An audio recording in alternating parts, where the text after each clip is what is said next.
Close your eyes. Take a deep, slow breath in and let it out. Yes. Imagine the soft, rhythmic sound of rain tapping gently against the glass of a tall, arched window. You are standing in a quiet, dimly lit brownstone in the heart of Brooklyn, New York. The floorboards beneath your feet are rich, dark oak, holding the memories of a century within their grain. This is a story about time, about patience, and about a secret that waited exactly 100 years to be discovered. Part 1, The Discovery, 2026. It was a cool October evening when a young architect named Arthur bought the old Brooklyn brownstone. The house had stood through the roaring 20s, the quiet anxiety of the Cold War, and the turn of a new millennium. It was a beautiful relic, tired but standing tall. While restoring the library on the second floor, Arthur noticed something strange. The dimensions of the room didn't match the blueprints. Behind a heavy mahogany bookshelf, there was a hollow space. With a careful pull, the shelf groaned and swung outward, revealing a hidden room untouched by light or air for decades. The air inside smelled of old paper, dried cedar, and dust. But the most remarkable thing was the sound. Tick, tick, tick. In the center of this forgotten room stood an extraordinary grandfather clock. It wasn't made of ordinary wood, but of polished midnight blue enamel and gleaming brass. And though no one had wound it in a lifetime, the heavy brass pendulum was swaying in a slow, hypnotic rhythm. Part 2, The Master of Time, 1926. Exactly 100 years earlier, in the autumn of 1926, the house belonged to Elias Thorne. Elias was a master horologist, a watchmaker, who had emigrated to America with nothing but a suitcase of intricate tools and the love of his life, Clara. Together, they built a life in New York. Clara loved the rain, and Elias loved Clara. But life is fragile, and a sudden winter fever took Clara away from him far too soon. Heartbroken, Elias locked himself in his study. He decided that if he could not stop time from taking her, he would build a machine that could capture a single, perfect moment. For 3 years, Elias worked by candlelight. He built a clock unlike any other in the world. It was powered by the subtle changes in the room's temperature and atmospheric pressure, a clock that wound itself.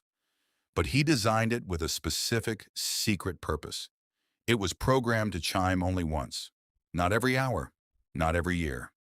It would chime only on the exact 100th anniversary of the day he and Clara first arrived in America. When it was finished, Elias sealed the room, leaving his masterpiece in the dark, ticking away the seconds, the hours, the years. Part 3, The Century Passes. Imagine the decades rolling past this quiet, sealed room. The 1930s. The Great Depression swept through the city. Families struggled, snow fell on the Brooklyn streets, but inside the dark room the brass pendulum swung. Tick, tick. The 1940s and 50s. The world went to war and then celebrated peace. The sound of jazz echoed from radios through the walls of the brownstone. The clock listened and kept time. The 1970s and 80s. New York grew louder, brighter, faster. Neon lights reflected off the rain-slicked streets outside. The house changed owners 3 times. Children grew up, grew old, and moved away. The 2000s. The world entered a digital age. Clocks became screens, and patience became a rare commodity. Yet behind the mahogany bookshelf, the mechanical heart of Elias Thorne's creation remained steady, peaceful, and unbothered by the rushing world. 100 years of sunrises, 36,500 nights, all leading to this very moment. Part 4, The Midnight Chime. Back in the present, Arthur stood mesmerized by the clock. He brushed the dust from the brass dial. He looked at his phone. It was 11:58 p.m.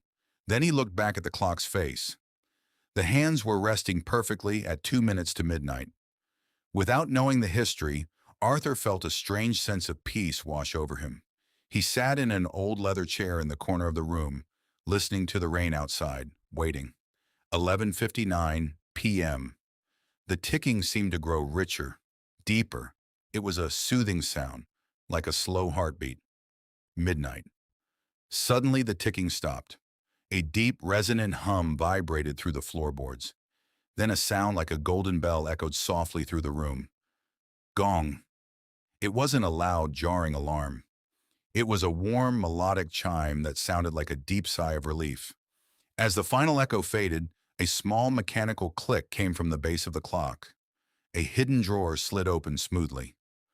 Arthur walked over and looked inside. Resting on a bed of velvet was a beautifully preserved pocket watch, ticking softly, and a small folded piece of parchment. Arthur unfolded the heavy paper. The ink was faded, but the elegant looping handwriting from 1926 was perfectly clear. It read, "To whoever finds this in the distant tomorrow, time is not a thief that steals our days, but a gentle keeper of our memories. I give you this century-old silence. Do not rush through your life. Breathe. Listen to the rain. Rest now, knowing that whatever is truly loved is never lost to time." New story comings, and this is